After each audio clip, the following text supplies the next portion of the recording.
हरि ओम श्री गणेशाय नमः। श्री सद्गुरु चरण कमलेभ्यो नमः। गुरुर्ब्रह्मा गुरुर्विष्णु गुरुर्देवो महेश्वरः। गुरुः साक्षात् परब्रह्म तस्मै श्री गुरवे नमः। अखंडमंडलाकारं व्याप्तं येन चराचरं तत्पदं दर्शितं येन तस्मै श्री गुरवे नमः।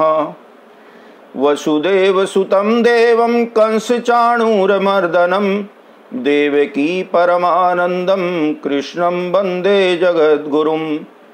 प्रह्लाद नारद पराशर पुंडरीक व्यासाम्बरीश शुक सौनक भीष्म दाल्भ्यान् रुकमांगदार्जुन वसिष्ठ विभीषणादीन् पुण्यानिमान् परम भागवतान् स्मरामि।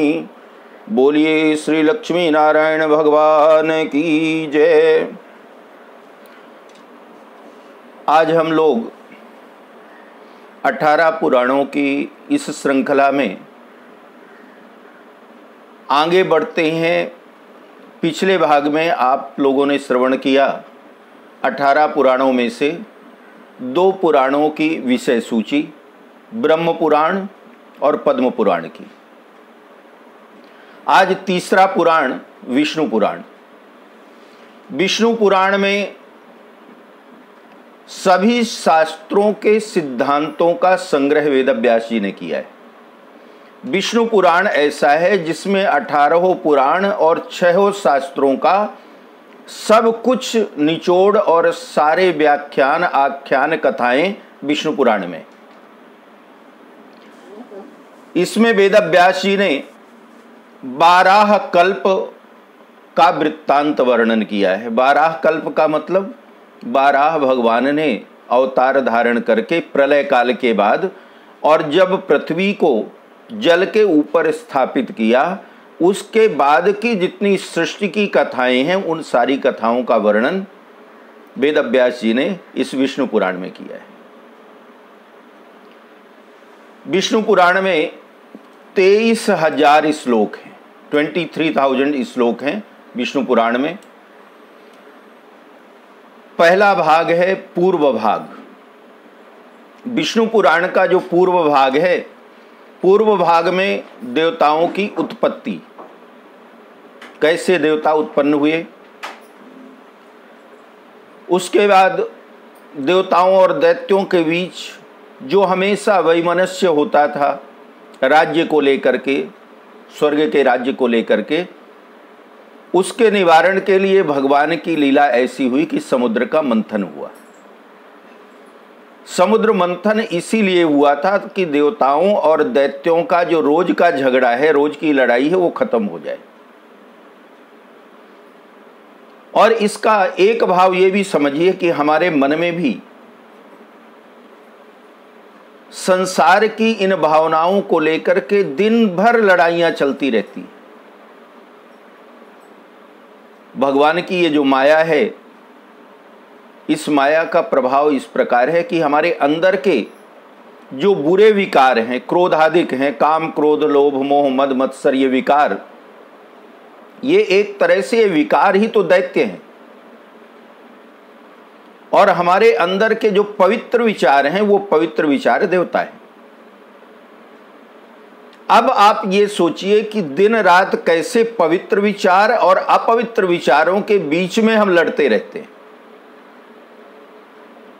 किसी ने कुछ बुरा बोला, बुरा लगा, जवाब देने की इच्छा होती है, ये कौन है? दैत्य। लेकिन फिर कहीं ना कहीं वो देव विचार आ जाता है, अरे छोड़ो, अब संसार है, लोग कहते रहते हैं, बोलते रहते हैं, ये देव है। तो सारा दिन देव और दैत्य, यही है देवताओं और दैत्यों की लड़ाई। और हमारा शरीर ये समुद्र है। तब इस समुद्र में मंथन करना पड़ता है। मंथन क्या? भगवान नाम का स्मरण, जप और ध्यान, कथा श्रवण कीर्तन, और ये सब जब करेंगे तो अमृत निकलेगा। अमृत क्या है? भगवान नाम का हृदय में निवास हो जाना, भगवान की भक्ति आ जाना। और जब भगवान की भक्ति आ जाती है तो काम क्रोध लोभ आदि जो ये 6 विकार हैं, शत्रु हैं, राक्षस हैं, इन राक्षसों से हमेशा के लिए मुक्ति मिल जाती है। फिर ना कोई लड़ाई होती, ना कोई झगड़ा, किसी ने कुछ बोला तो बुरा नहीं लगता, अच्छा बोले तो बुरा नहीं, बुरा बोले तो बुरा नहीं, समभाव आ जाता है। और समभाव आए इसी को समुद्र मंथन कहते हैं। भगवान की कृपा के बिना समुद्र मंथन नहीं होता। भगवान की भक्ति करें तो ऐसा मंथन होगा कि अमृत प्राप्त हो जाएगा। और जब अमृत रूपी भगवान की भक्ति प्राप्त हो जाएगी तो जीवन का झगड़ा ही खत्म हो जाएगा। यही है समुद्र मंथन। कोई समुद्र का मंथन ले जा करके और वो मथानी, ये तो आध्यात्मिक कथाएं हैं, समझने की हैं। तो विष्णु पुराण के पूर्व भाग में देवताओं की उत्पत्ति, उसके बाद समुद्र मंथन की कथा, दक्ष प्रजापति के वंश का वर्णन किया गया है। महाराज दक्ष प्रजापति का वंश, ध्रुव का चरित्र, ध्रुव की कथा काफी आप लोगों ने सबने करीब करीब सुनी होगी कि महाराज उत्तानपाद थे, मनु और शतरूपा जो थी उनके 2 बेटे थे, प्रियव्रत और उत्तानपाद, और 3 बेटियां थी, आकुति, देवहूति और प्रसूति। इन्हीं उत्तानपाद के पुत्र का नाम था ध्रुव। 5 वर्ष की आयु में जिन्होंने भगवान को प्राप्त कर लिया था। ऐसे महाराज ध्रुव के चरित्र की कथा, महाराज पृथु के चरित्र की कथा। पृथु भगवान के अंशावतार थे और एक राजा था वेन, बड़ा दुराचारी राजा। और इतना दुराचारी राजा था कि उसके दुराचार के कारण सारी पृथ्वी जो थी वो तत्वविहीन हो गई थी। ये आध्यात्मिक कथा ऐसी है, इसमें हमें इस तरह समझना चाहिए कि जब हमारे कर्म बिगड़ जाते हैं तो हमारे कर्मों के बिगड़ जाने के कारण प्रकृति का संतुलन बिगड़ता है और प्रकृति भी नाराज हो जाती है। और जब प्रकृति नाराज होती है तो अकाल आएगा, भूकंप आएगा, अनेक प्रकार की बीमारियां आएगी, जैसे आजकल का समय चल रहा है। तो ये भगवान कुछ नहीं कर रहे हैं, ये हमारे अपने कर्मों का फल है जो हम भोग रहे हैं। दोष हम चाहे जिसको देते रहें। हम लोग प्रतिदिन श्वास के लिए हमको प्राणवायु चाहिए, ऑक्सीजन चाहिए, पानी चाहिए, सूर्य का प्रकाश चाहिए। उसके लिए हमने क्या किया? पेड़ लगाए क्या? कुआं तालाब कोई बनवाया क्या? हमने कोई ऐसी जगह बनाई या बचाई जिसमें जाकर के गायें और पशु घास चरें? सब कुछ का सब, ये जितनी प्रकृति प्रदत्त चीजें थी सबका हम केवल दोहन कर रहे हैं। जमीन को खोद खोद करके उन पत्थरों से सीमेंट बना बना करके और महल खड़े कर रहे हैं, प्रकृति का दोहन। पेड़ों को काट काट करके जंगल खत्म कर रहे हैं क्योंकि वहां पर आबादी बसानी है, खेती के लिए जमीन बनानी है। गौचर भूमि थी जहां पर गौएं बैल इत्यादि चरते थे घास, तो हमें पूरा नहीं पड़ रहा, इसलिए उस जगह को भी हमने खेती के लिए प्रयोग कर लिया। गौचर भूमि खत्म हो गई, गौओं को पालना बंद कर दिया, बैलों को पालना बंद कर दिया, ट्रैक्टर इत्यादि से खेती करेंगे। तो ये जो प्रकृति के प्रति हमारा दुराचार है, एक तरफ हम पृथ्वी को माता कहते हैं और दूसरी तरफ माता के प्रति इतने दुराचार हैं हमारे। तो जब मां से कोई पुत्र मां का अपमान करेगा तो मां कुछ बोले या ना बोले, लेकिन ऊपर वाले से नहीं देखा जाता, वो जरूर उसकी सजा देता है। और हमने जो प्रकृति के साथ किया है उसका परिणाम है ये। अभी तो आगे आगे और देखिए क्या क्या होने वाला है, क्योंकि हम जितना प्रकृति के संतुलन को बिगाड़ेंगे उतना ही दुखों को भोगेंगे। राजा वेन के राज में यही हो रहा था। गायों को मार करके खा गए, संत महात्मा ब्राह्मण जो थे उनको मारा काटा जा रहा था, वो भाग भाग करके गुफाओं कंदराओं में घुस गए। कोई भगवान का नाम नहीं ले, राजा वेन कहता था मेरा ही नाम जपो। इतना दुराचार हुआ। उसके बाद संतों ने राजा वेन को मार डाला, संतों ने मारा। और जब संतों ने मार डाला तो फिर प्रकृति, उस राज्य को संभालने के लिए कोई राजा नहीं, और जब बिना राजा के राज्य हो गया तो लूट मार, जो शक्ति वाला था, ताकतवर था, वो अपने से कमजोर को दबाने लगा। अनाचार दुराचार फिर शुरू हो गए। संतों ने सोचा मारा तो इसको इसलिए था कि राज्य का अनाचार खत्म हो, अब ये तो और विपत्ति आ गई। तो फिर संतों ने राजा वेन के मरे हुए शरीर का दोहन किया था, तो उनकी भुजा का दोहन किया था। और जब भुजा का दोहन किया था तो उसमें से भगवान अंश स्वरूप प्रकट हुए थे, और उन ऋषियों में ने उन भगवान के अंशावतार का नाम रखा था महाराज पृथु। और फिर महाराज पृथु ने, पृथु का राज्याभिषेक किया ऋषियों ने, संत महात्माओं ने। अब महाराज पृथु ने देखा कि मैं राजा तो बन गया, लेकिन मेरी प्रजा के पास भोजन के लिए अन्न नहीं, पीने के लिए जल नहीं, क्योंकि प्रकृति में कुछ हो ही नहीं रहा। बीज बोया जाता है, उगता नहीं, सड़ जाता है, सूख जाता है। तो पृथु ने पृथ्वी से निवेदन किया। जब पृथ्वी नहीं मानी तो पृथ्वी को मारने के लिए पृथु तैयार हो गए। तो पृथ्वी ने गाय के रूप में प्रकट होकर के और महाराज पृथु से निवेदन किया कि राजन आप शक्तिमान हो, क्योंकि भगवान के अवतार थे, आप कुछ भी कर सकते हो, लेकिन मैं मां हूं, और मां से स्नेह प्रेम मार करके, झगड़ करके, छीन करके नहीं लिया जा सकता, मान के सहित प्राप्त किया जा सकता है। तो अगर आप मेरा प्रेम लेना चाहते हैं, अर्थात प्रकृति के सारे सद्गुण फिर से प्रकृति में गुण आ जाएं, पेड़ उगने लगे, पृथ्वी में जल मिलने लगे, वृक्ष होने लगे, सब कुछ पहले जैसे हो जाए, तो राजन उसके लिए मुझे मारिए मत। मैं मां हूं, गाय की तरह गौ माता हूं, आप मेरा दोहन करो, मेरे दुग्ध के रूप में अपनी अभीष्ट वस्तुएं प्राप्त कर लो।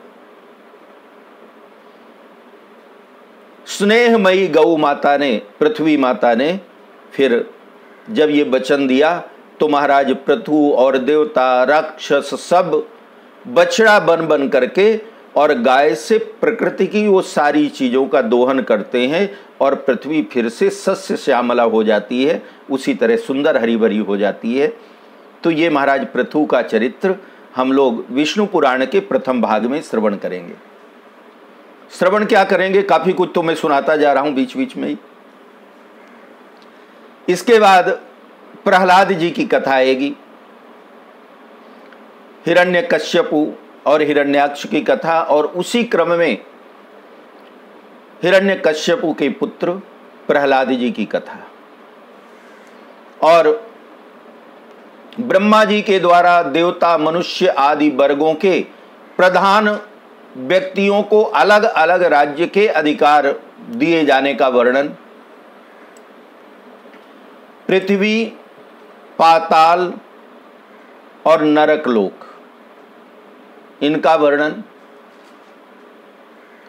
मैं जब ये भागवत जी पढ़ रहा था गुरुजी से, तो गुरुजी ने एक बड़ी सुंदर बात कही थी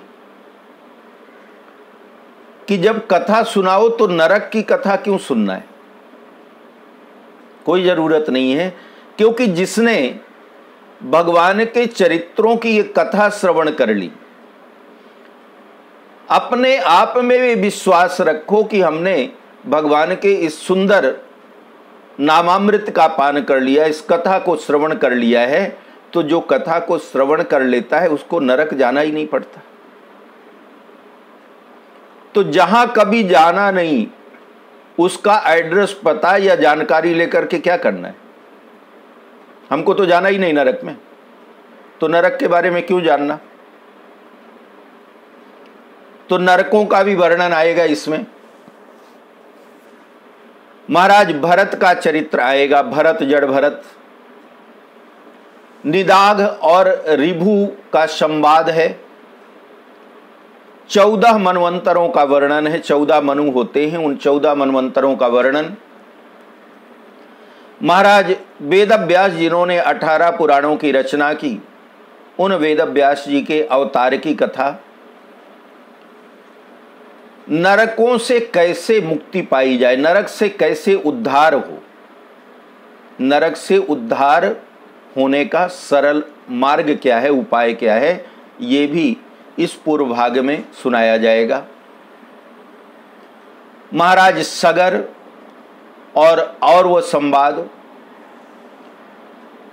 श्राद्ध कल्प अर्थात पितरों का जो हम श्राद्ध करते हैं, तो श्राद्ध कल्प, वर्णाश्रम धर्म, 4 प्रकार के जो वर्ण है, ब्राह्मण, क्षत्रिय, वैश्य, शूद्र, इन वर्णाश्रम धर्मों का वर्णन, और सदाचार निरूपण।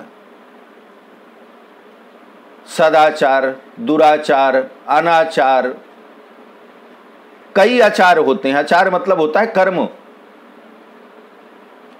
तो ऐसा कौन सा कर्म है जिस कर्म को करने से हम इस संसार के भवसागर रूपी समुद्र से पार हो जाएं, वो कर्म कहलाता है सदाचार। सद माने होता है सत्य, सत्य माने होता है परमेश्वर। हमारे सारे कर्म भगवान को समर्पित हों। आप लोगों ने गीता में श्रवण किया है, हमारे सारे कर्म प्रभु को समर्पित हों, ऐसे जो कर्म होते हैं उन कर्मों को कहते हैं सदाचार। तो सदाचार का निरूपण, उसका वर्णन। माया मोह की कथा, कैसे माया के मोह में बंद करके और हम लोग सब कुछ जान करके भी अनजान अज्ञान की तरह कर्म करते हैं जीवन में। सबको ये पता होता है कि किसी की आत्मा को दुखाना पाप है, बुरा है। सबको ये पता है कि ये सारी रिश्तेदारियां इस शरीर की है, 80 साल 90 साल, कौन कितने साल जीता है, बस उतने दिन की। उसके बाद कोई ना किसी का बाप, ना बेटा, ना माँ, ना बाप, ना भाई, कोई कुछ नहीं है, न पति न पत्नी। सबको ये पता है कि ये संसार में कोई किसी के लिए न जीता, ना कोई किसी के लिए मरता। सब अपने अपने लिए जीते हैं और सब अपने अपने कर्म और आयु के अनुसार मृत्यु को प्राप्त होते हैं। निमित्त बहाना चाहे जो बन जाए। तो ये सब कुछ हमको पता है, लेकिन उसके बाद, पता होने के बाद भी हम उस चीज को नहीं मानते। 80-90 साल की उम्र हो जाए और अब पता है कि ना तो अपने से कुछ होने वाला और ना हम किसी का कुछ कर सकते। पता नहीं किस दिन राम नाम सत्य हो जाए, लेकिन उसके बाद भी देखिए, रात को घर की लाइट अगर चालू रह जाए ना, और दादाजी अपने रूम से देख रहे हैं लाइट चालू, अब समय कौन सा है, किस दिन श्रीमन नारायण हो जाएगा पता नहीं है, लेकिन उसके बाद भी इतनी गुस्सा आएगी, बर्बाद किए गृहस्थी को, लाइट जल रही है, कितना लाइट का बिल बढ़ेगा, रात को लाइट बंद नहीं कर सकते, इतना क्रोध। अरे लाइट का बिल बढ़े चाहे घटे, कल तुम चले जाओगे, क्यों दुखी हो रहे हो? जिसका घर है वो संभालेगा ना। मरने के बाद ऊपर से आओगे बताने के लिए कि लाइट क्यों चालू छोड़ दिया।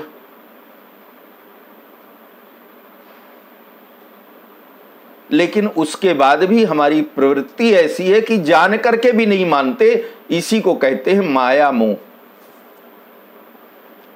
माया के मोह का बंधन, यही बंधन है माया मोह। इसके बाद सूर्य वंश की कथा श्रवण करेंगे, जिस वंश में भगवान श्री राम अवतरित हुए थे, सूर्यवंश। फिर चंद्रवंश का वर्णन आएगा विष्णु पुराण में। चंद्रवंश वही वंश है जिसमें संपूर्ण 16 कलाओं के साथ भगवान श्री हरि नारायण ने कृष्णावतार धारण किया था। तो चंद्रवंश का वर्णन। अब आप लोग ये मैं क्यों सुना रहा हूं कि आप सुनते जाइए कि 18 पुराणों में वही कथाएं हैं। अभी भागवत की जब सुनेंगे तो उसमें सूर्यवंश का वर्णन है, चंद्रवंश का वर्णन है, कृष्ण का सारा चरित्र है। अभी ये विष्णु पुराण है जो आप सुन रहे हैं, सूची विष्णु पुराण की। तो भगवान कृष्ण के वंश का वर्णन चंद्रवंश का, गोकुल की कथाएं, भगवान श्री कृष्ण के द्वारा पूतना आदि राक्षसियों का वध, अघासुर का वध, बकासुर का वध, कंस का वध। उसके बाद मथुरापुरी की लीला, भगवान मथुरा जाते हैं, मथुरा में जाकर के और कंस का वध किया। कंस का वध करने के बाद जरासंध के बाद भगवान का बार बार युद्ध होता है। उसके बाद भगवान ने जाकर के समुद्र में द्वारकापुरी बसाई, तो द्वारका लीला का वर्णन। भगवान श्री कृष्ण के 16,108 से कुछ अधिक विवाह हुए थे। तो भगवान श्री कृष्ण के 16,108 से कुछ अधिक जो विवाह हुए थे, उन विवाहों का वर्णन, अलग अलग विवाह की कथा भगवान के। अष्टावक्र जी का उपाख्यान। अष्टावक्र जी बड़े विचित्र संत थे, इतने विद्वान थे, लेकिन 8 जगह से टेढ़े थे। उनका शरीर जो था वो 8 जगह से टेढ़ा था, इसीलिए उनका नाम था अष्टावक्र। जनक की सभा में एक दिन पहुंचे महाराज अष्टावक्र जी, तो जनक को विदेह राज कहा जाता था। इतने ज्ञानी थे जनक जी कि जनक जी को अपने शरीर का भी भान नहीं था, ज्ञान नहीं था, इतने ज्ञानी थे। अर्थात स्थूल शरीर में रहते हुए भी शरीर से परे थे, अवधूत थे। और उन महाराज जनक ने बड़े बड़े विद्वान ब्राह्मणों को बुलाया था सत्संग के लिए, और उसी सत्संग में अष्टावक्र जी भी पधारे। जब अष्टावक्र जी पधारे तो अष्टावक्र जी को देख करके जनक जी खड़े हो गए हाथ जोड़ करके, इतने विद्वान थे। और जो बाकी के ब्राह्मण बैठे हुए थे विद्वान, वो सब देख करके हंसने लगे, क्योंकि एक डंडा लिए और 8 पैर से लेकर के सिर तक 8 जगह से टेढ़े थे। अष्टावक्र जी टेढ़े मेढ़े डंडा ठेंगते आ रहे थे। उनको देख करके सारे ब्राह्मण हंसने लगे और जनक हाथ जोड़ करके खड़े। तो अष्टावक्र जी ने, ये संस्कृत में है, मैं आपको हिंदी में बता रहा हूं, तो अष्टावक्र जी ने हाथ जोड़ करके दरवाजे से ही और बड़ा सुंदर शब्द कहा, सभी चमारों को मेरा नमन है। चमार मतलब जो चमड़े का काम करता है। सारे ब्राह्मणों की हंसी बंद, और ब्राह्मणों ने जनक जी से कहा, महाराज ये कौन सा मूर्ख ब्राह्मण आपने बुलाया है जो हम जैसे बड़े बड़े विद्वान ब्राह्मणों को चमार कह करके संबोधित कर रहा है। जनक जी ने कहा महाराज अष्टावक्र से, महाराज आपने ऐसा शब्द क्यों बोला? अष्टावक्र जी ने कहा कि राजन, आपने जिनको विद्वान के नाम से बुलाया हुआ है, ये विद्वान तो मुझे कोई नहीं लगते, क्योंकि विद्वान जो होता है वो गुणग्राही होता है, गुण को जानता है। और ये तो मेरा शरीर देख करके हंसने लगे, इसका मतलब इनको शरीर का, चमड़े का बड़ा ज्ञान है। तभी तो मेरे शरीर को देख के हंस रहे थे। इनको क्या पता मैं विद्वान हूं कि नहीं हूं, मुझे देखा और हंसने लगे, मेरा उपहास करने लगे। तो जो चमड़ा देख करके हंसे, चमड़ी को देख करके और ज्ञान समझ में आ जाए कि भाई इसकी चमड़ी ऐसी, ये क्या होगा, तो जो चमड़ी का जानकार वो चमार, इसीलिए महाराज मैंने चमार कहा है इनको। ऐसे विलक्षण थे महाराज अष्टावक्र जी। इस कथा का भाव भी यही है कि कोई जरूरी नहीं है कि कोई बहुत ही सुंदर हो तो उसके गुण भी सुंदर होंगे। कई बार कुरूप भी गुणवान हो सकता है, और सुंदर भी दुर्गुणी हो सकता है। इसलिए किसी के रूप में नहीं जाना चाहिए, बल्कि गुणग्राही बनना चाहिए, उसके गुण का आदर होना चाहिए। शहद देखने में कैसी होती है लेकिन कितनी मधुर है, दही देखने में सफ़ेद है लेकिन खट्टा होता है। तो इसलिए गुणग्राही बनना चाहिए। तो महाराज अष्टावक्र जी के आख्यान को हम श्रवण करेंगे, कलयुग का चरित्र सुनेंगे। कलयुग का क्या चरित्र है? तरुणी प्रभुता गेह श्यालको बुद्धिदायक कन्या विक्रयणो लोभा दंपति नाम च कलकनम। कलयुग में क्या है? तरुणी प्रभुता गेह। जब अब इसको थोड़ी अच्छे से बोल देते हैं कि जब शादी हो जाएगी, वैसे कलयुग में तो ऐसा लिखा हुआ है शादी क्या, तरुणी प्रभुता गेह। लड़का लड़की एक दूसरे को पसंद कर लेंगे और जब तक एक दूसरे को पसंद आएंगे तब तक पति पत्नी, नहीं उसके बाद छोड़ो बदल लो। ये कलयुग का नियम है। शुरू भी हो गया, आप लोग देख ही रहे होंगे क्या स्थिति हो गई है अभी से, जबकि अभी तो कलयुग पालने में पड़ा है। 5000 साल ही बीते हैं। उम्र है कलयुग की 4,32,000 साल। तो 4,32,000 साल में अभी 5,000 साल ही बीते हैं, पालने में पड़ा है, तब ये दशा है। तो तरुणी प्रभुता गेह, पत्नी हो जाएगी मालकिन घर की। श्यालको बुद्धिदायक, घर में वही होगा जो साले साहब कहेंगे। माँ बाप भाई बहन कोई सलाह दें वो मानेंगे तो फिर तो बड़ी गड़बड़ है, वही करो जो मेरे भाई कह रहे हैं, पत्नी कहेगी। कन्या विक्रयणो लोभाद, और लोगों में इतना लोभ हो जाएगा कि लोभ के कारण लोग अपनी बेटियों को बेच दिया करेंगे पैसे के लिए। और दंपति नाम च कलकनम, पति पत्नी के बीच में हमेशा कलह, लड़ाई झगड़ा। स्त्री और पुरुष आपस में जहां लड़ते दिखें तो कलयुग में समझ लेना चाहिए कि पति पत्नी ही होंगे। ये होगा कलयुग का प्रभाव। 4 प्रकार की महाप्रलय का वर्णन होगा। केशी ध्वज के द्वारा महाराज जनक को ब्रह्म ज्ञान का उपदेश। उसके बाद विष्णु पुराण का दूसरा भाग, उत्तर भाग। अभी आपने जो सुना ये पूर्व भाग, पूर्व भाग में इतनी कथाएं, और उसके बाद उत्तर भाग। उत्तर भाग में अनेकों प्रकार के पुण्य व्रतों का वर्णन किया जाएगा। जो हम लोग व्रत करते हैं, उपवास रखते हैं, कौन कौन से पुण्य देने वाले व्रत उपवास हैं उनका वर्णन होगा। यम, नियम, धर्मशास्त्र, अर्थशास्त्र, ये विष्णु पुराण में। धर्मशास्त्र धर्म का वर्णन, अर्थशास्त्र, वेदांत, ज्योतिष, स्तोत्र, मंत्र, इन विद्याओं का वर्णन उत्तर भाग में विष्णु पुराण में किया गया है। मतलब विष्णु पुराण का जो उत्तर भाग है बड़े ध्यान से सुनने की जरूरत है, क्योंकि कौन कौन से व्रत होते हैं जो हमें करना चाहिए, सदगृहस्थ को करना चाहिए, यम नियम क्या है, और वेदांत, ज्योतिष, स्तोत्र, मंत्र, इनका सबका विधिवत वर्णन किया गया है। इसको अगर आप लोग श्रवण करेंगे तो कई प्रकार की आपकी शंकाएं दूर हो जाएंगी। बहुत सारी शंकाएं। कितने लोग तो ये कहते हैं कि महाराज स्त्रियां क्या गायत्री मंत्र जप सकती हैं? काफी लोग पूछते हैं। ये भी एक शंका है। हम भले बता दें, लेकिन कोई टीवी वाले पंडित जी अगर बताएंगे नहीं जप सकता तो फिर कंफ्यूजन हो जाता है कि वो तो बता रहे थे कि नहीं करना चाहिए, हमारे पंडित जी बता रहे थे करना चाहिए, अब सही क्या है?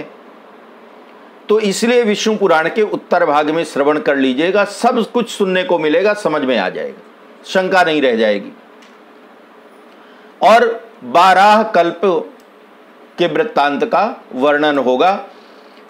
इस विष्णु पुराण में भगवान विष्णु के 10 अवतार, 24 अवतारों में से भगवान विष्णु के 10 अवतारों की संक्षिप्त कथा का वर्णन है। इसके बाद फिर आता है वायु पुराण। वायु पुराण में वायुदेव ने श्वेत कल्प के प्रसंग से धर्मों का उपदेश किया है, इसीलिए इसको वायु पुराण कहते हैं। अब वायु पुराण में भगवान शिव की कथाओं का ही विशेष रूप से वर्णन किया गया है। तो कई मान्यताएं ऐसी हैं कि इस वायु पुराण को शिव पुराण भी कहा जाता है। इसमें भी 2 भाग होते हैं। कुल 24,000 श्लोक हैं वायु पुराण में, पूर्व भाग और उत्तर भाग। पूर्व भाग में अलग अलग मनवंतरों में जो मनु होते हैं, हमारे 14 मनु, तो अलग अलग मनुओं का जब राज्य होता है, थोड़ा सा बता दूं कि मनु का राज्य क्या है, आगे सुनाना ही है, अभी सुन लीजिए, बीच में प्रसंग आया है। कलयुग 4,32,000 साल का होता है। इसका 2 गुना होता है द्वापर। कलयुग का 3 गुना होता है त्रेता, और कलयुग का 4 गुना होता है सतयुग। कलयुग 4,32,000 साल, इसका 2 गुना द्वापर, 3 गुना त्रेता और 4 गुना सतयुग। चारों युगों को मिला दिया जाए तो कहलाता है एक चतुर्युग। ऐसे 71 चतुर्युग तक एक मनु का राज्य रहता है। ऐसे 14 मनु राज्य करते हैं। जब 14 मनुओं का राज्य पूरा हो जाता है तब ब्रह्मा जी का एक दिन पूरा होता है और फिर ब्रह्मा जी सो जाते हैं, अर्थात प्रलय हो जाती है। तो इतनी बड़ी ही रात होती है, इतने समय तक प्रलय अर्थात सब कुछ जल में डूबा रहता है, कोई भी जीव इस सृष्टि में नहीं होता। तब जीव कहाँ होते हैं? ऊपर एक लोक है जिसको बोलते हैं महरलोक। सारे जीव उस महरलोक में होते हैं और उसके बाद अपने अपने कर्म के अनुसार फिर से जन्म धारण करते हैं जब सृष्टि की रचना होती है तब। तो अलग अलग मनवंतर जो 14 मनु हैं, उन 14 मनवंतरों का वंश का वर्णन होगा, राजाओं के वंश का वर्णन। गयासुर नाम, गयासुर की, उसका नाम ये गयासुर, गयासुर नाम दैत्य के वध की कथा। और वायु पुराण में अलग अलग जो महीने होते हैं, 12 महीने और 1 महीना पुरुषोत्तम महीना, अधिक मास, तो अलग अलग महीनों का महात्म्य।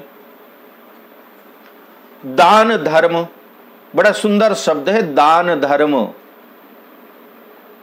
अर्थात दान करना हमारा धर्म है, हमारा दायित्व है, हमारी रिस्पॉन्सिबिलिटी है।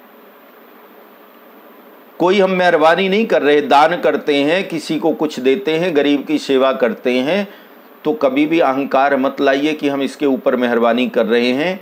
दान धर्म इसलिए है कि पूर्व जन्म में क्या पता हमें किसने क्या क्या दिया है, तो दान के रूप में उसे दे करके और उस पिछले जन्म के कर्जे से हम मुक्त हो रहे हैं।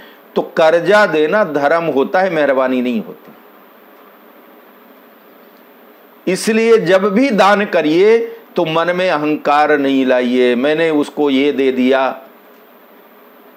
आप देने वाले कौन होते हैं? ये तो प्रभु का धन्यवाद करिए कि आपने दे करके पिछले जन्म का उतना कर्जा कम कर लिया।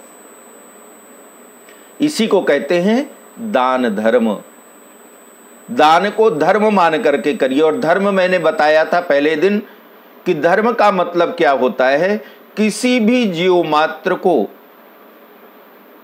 अपने भोग, अपने स्वार्थ के लिए दुखी किए बिना संसार के कल्याण की भावना के साथ अपने जीवन में जीते हुए कर्म करना, उस कर्म को ही धर्म कहते हैं। वही सदाचार है और वही धर्म। तो दान धर्म है, अर्थात हमारा कर्तव्य है, कोई किसी के ऊपर मेहरबानी नहीं, क्योंकि हम किसी के ऊपर मेहरबानी, हम दया कर ही नहीं सकते। ये जीवन कर्म करने के लिए प्राप्त हुआ है। आज आपकी बड़ी इच्छा हो रही है, जी मैं जाके आज 10 लोगों को मुझे रोटी खिलानी है।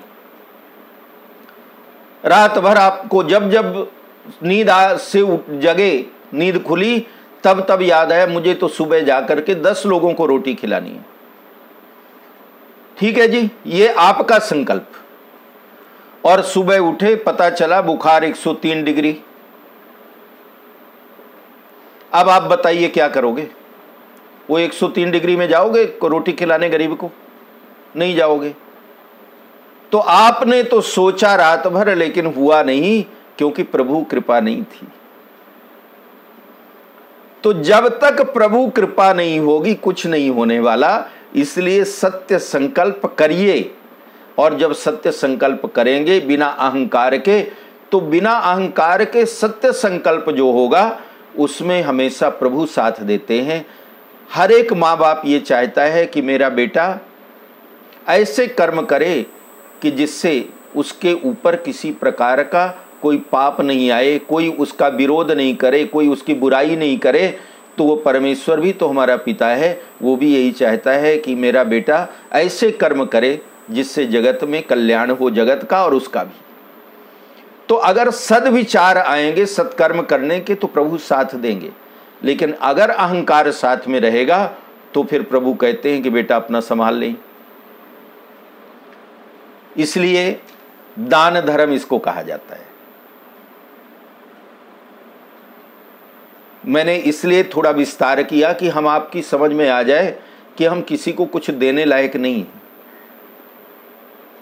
ये तो प्रभु कृपा है कि प्रभु हमसे हमारी सामर्थ्य के अनुसार ऋण मुक्त करवा रहा है, हमारा कर्जा उतरवा देता है, तो ये उसका धन्यवाद।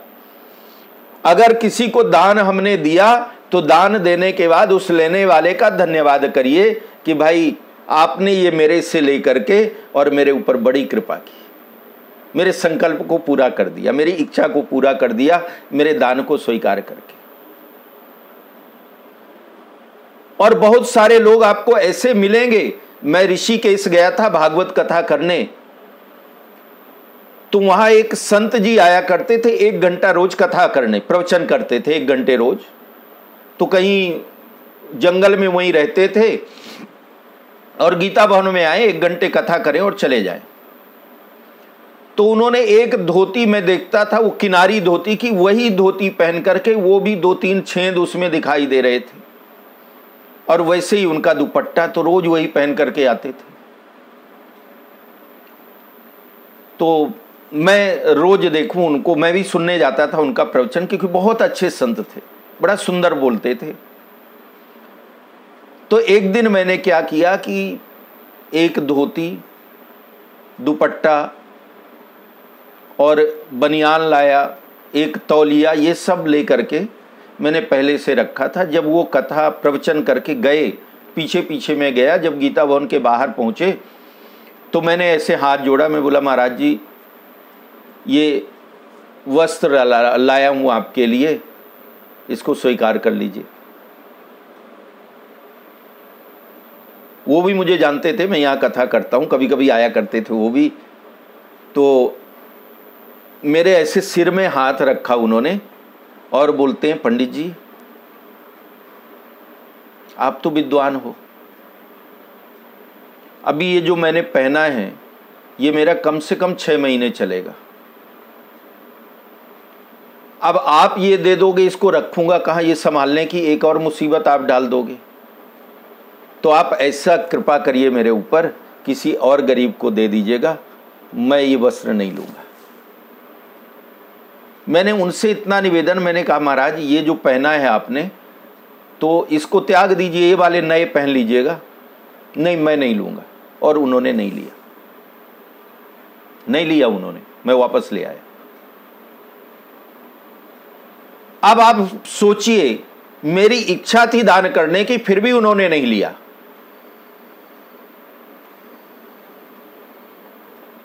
तो कहने का मतलब यह है कि जब आप किसी को कुछ देते हैं और वो आपके दिए हुए दान को स्वीकार कर लेता है, वस्तु को स्वीकार कर लेता है, उसमें भी उसने आपके ऊपर बड़ी कृपा की है कि आपके दान को स्वीकार किया। हमेशा दान में ये भाव रखिए, तभी उस दान का पुण्य है, और इसी को कहते हैं दान धर्म।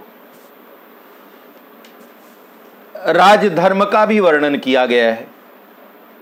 राजधर्म क्या होता है?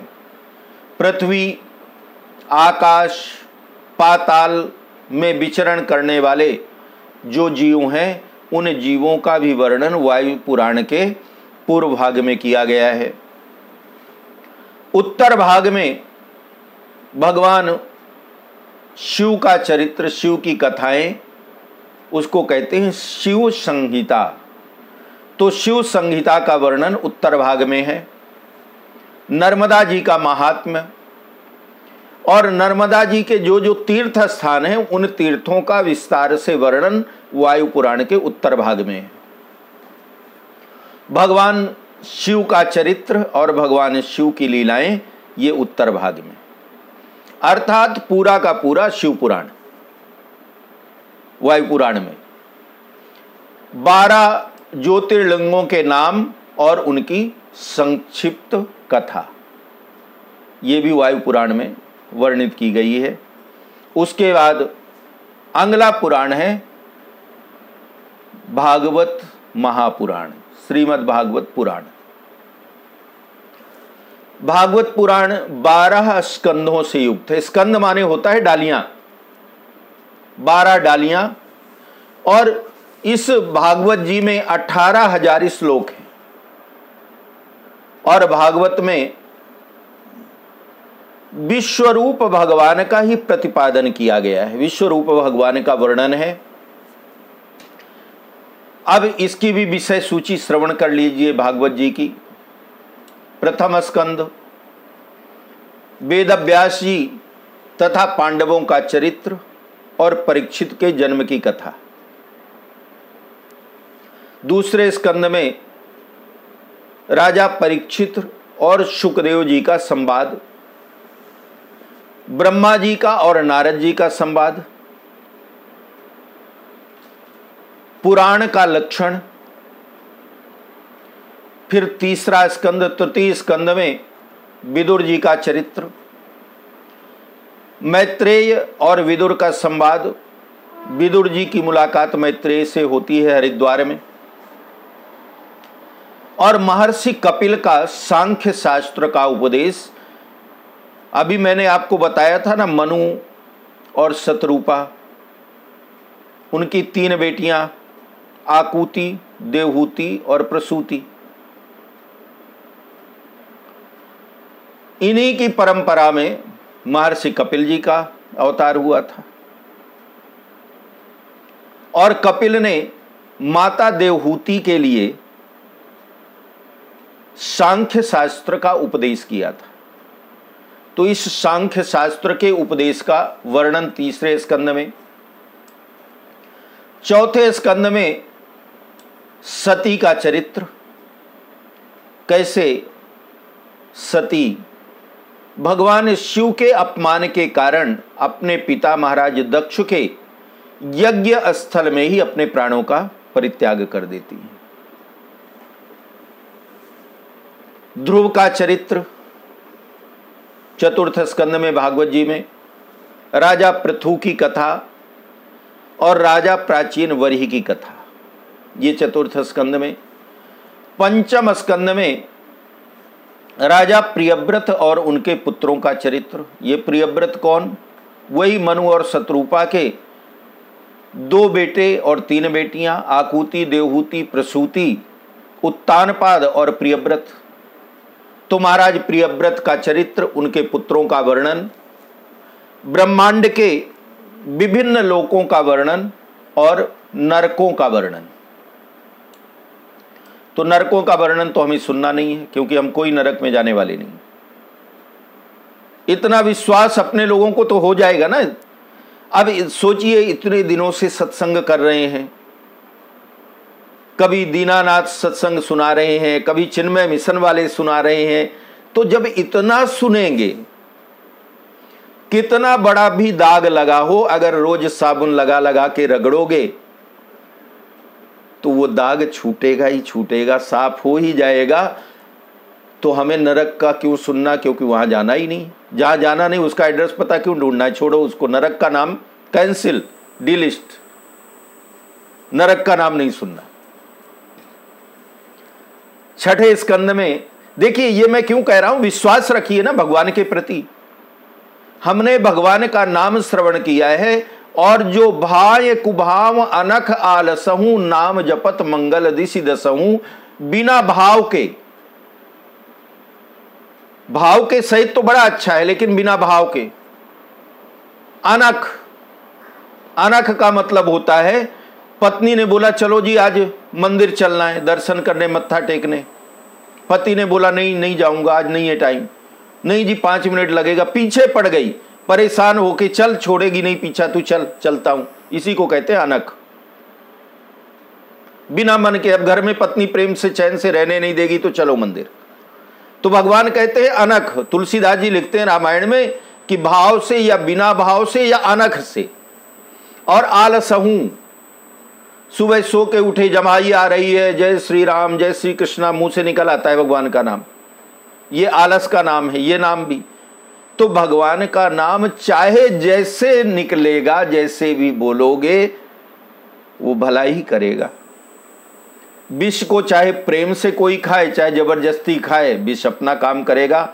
इसी तरह अमृत को चाहे प्रेम से पियो, चाहे बिना प्रेम के पियो, अमृत का जो काम है वो अमृत करेगा। इसी तरह से प्रभु के नाम का चाहे भाव से करो, चाहे कुभाव से करो, क्योंकि रावण कंस आदि कैसे थे, जो कुभाव से करते थे, वैर भाव से करते थे, फिर भी उद्धार तो हुआ ना।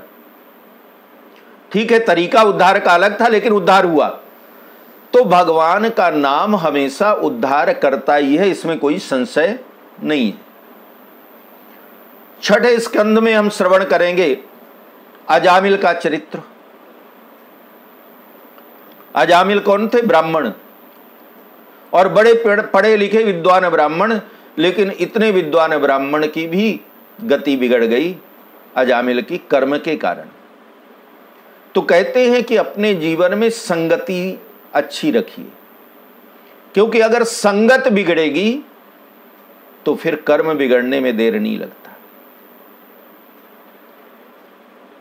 क्लबों वाली किटी पार्टी में जाना शुरू कर दीजिए, फिर देखिए सारे दुर्गुण आ जाएंगे अपने आप। और ये वाली पार्टी में जो हम लोग मना रहे हैं, ये पार्टी में आना शुरू कर दीजिए तो अपने आप सारे दुर्गुण छूट जाएंगे।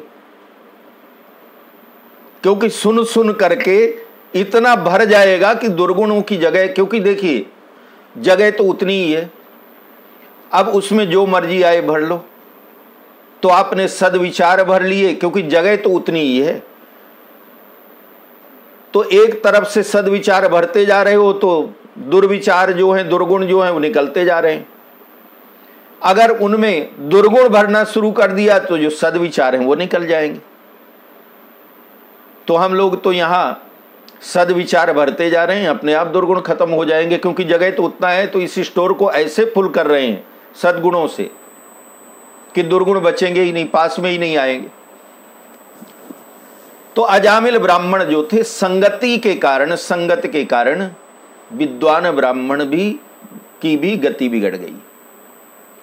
दक्ष प्रजापति के द्वारा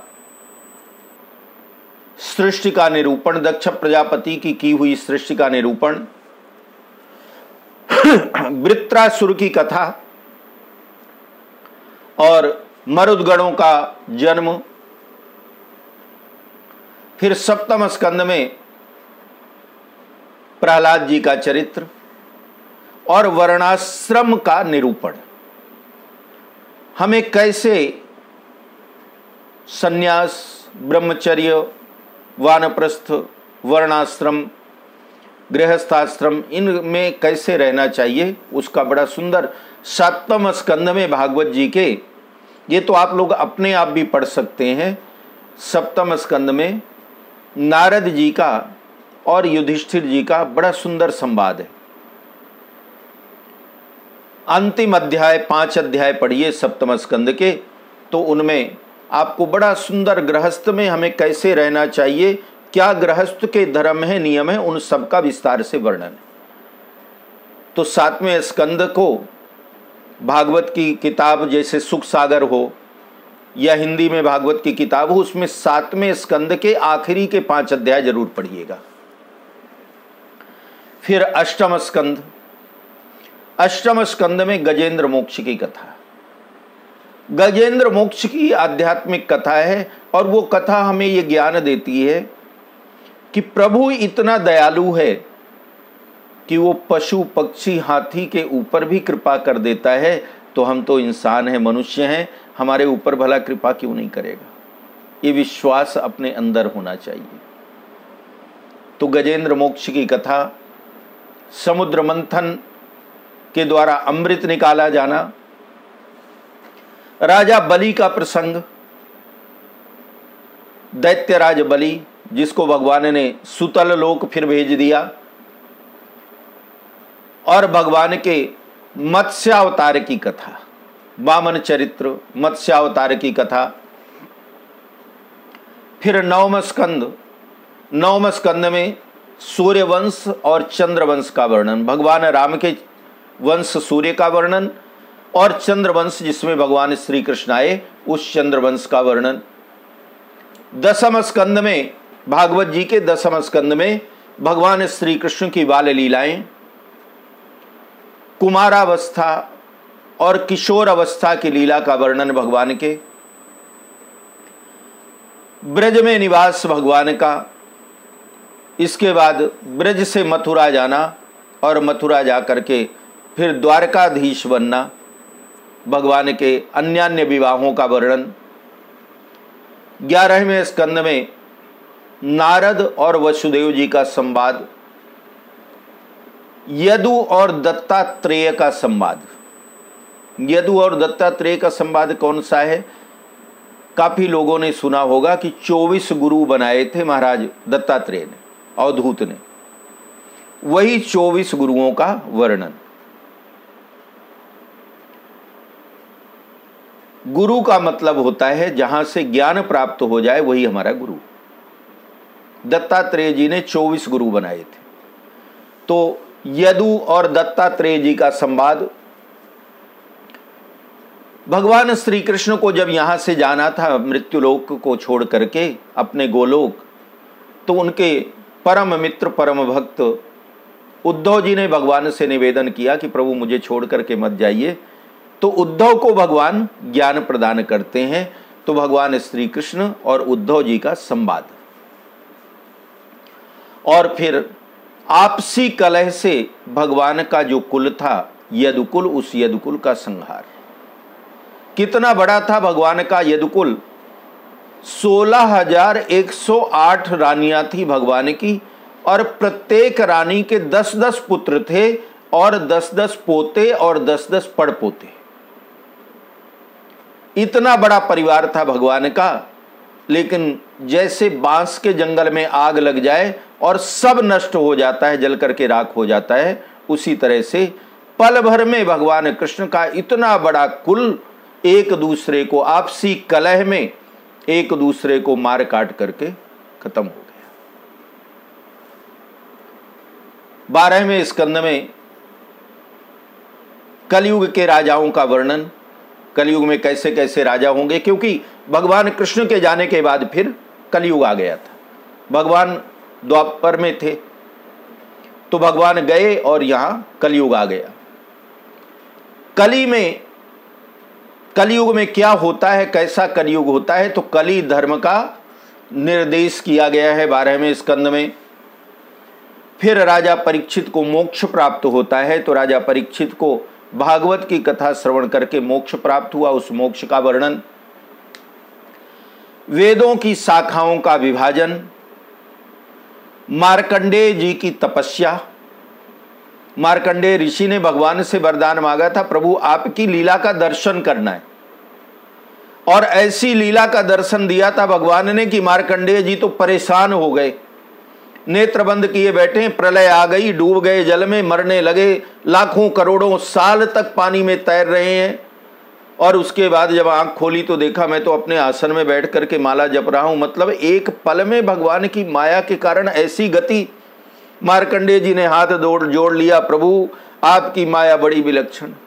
अरे माया का दर्शन करने से ये दशा मेरी हो गई, तो धन्य है वो गृहस्थी लोग जो आपकी माया के मध्य में रह करके भी आपका नाम जप लेते हैं, अच्छे कर्म कर लेते हैं। तो मुझसे बड़े तपस्वी तो वो है।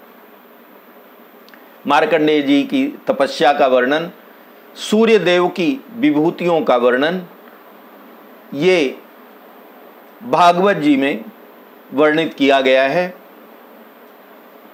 इसके बाद अगले पुराण की चर्चा करेंगे जिसका नाम है नारद पुराण।